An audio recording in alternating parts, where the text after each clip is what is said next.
Sumagot si Jesus, ang uminom ng tubig na ito'y muling mauuhaw. Ngunit ang uminom ng tubig na ibibigay ko ay hindi na muling mauuhaw. Ito'y magiging isang bukal sa loob niya, babalong at magbibigay sa kanya ng buhay na walang hanggan.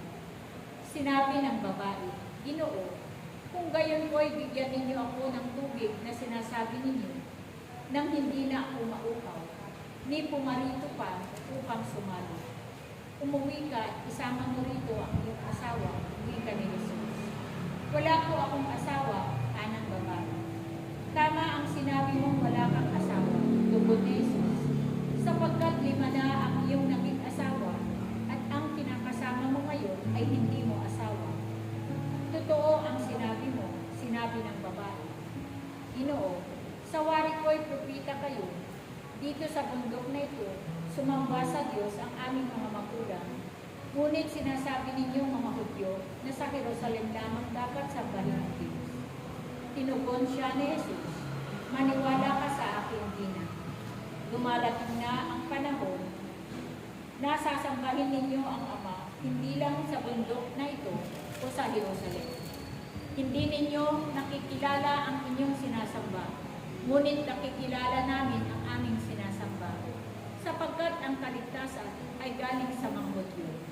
Ngunit dumarating na ang panahon, ngayon na nga, na ang tunay na sumasamba sa Ama ay sasamba sa Kanya sa Espiritu at sa katotohanan, sapagkat ito ang hinahanap ng Ama sa mga sumasamba sa Kanya. Ang Diyos ay Espiritu, kaya dapat siyang sambahin sa Espiritu at sa katotohanan. Sinabi ng babae, nalalaman ko kung paririto ang Mesiyas, ang tinatawag na Kristo. Pagparito niya, siya ang magpapahayag sa atin ng lahat ng bagay. Akong nagsasalita sa iyo, ang tinutukoy mo, sabi ni Jesus. Dumating ng sandaling iyon ang kanyang mga alagad.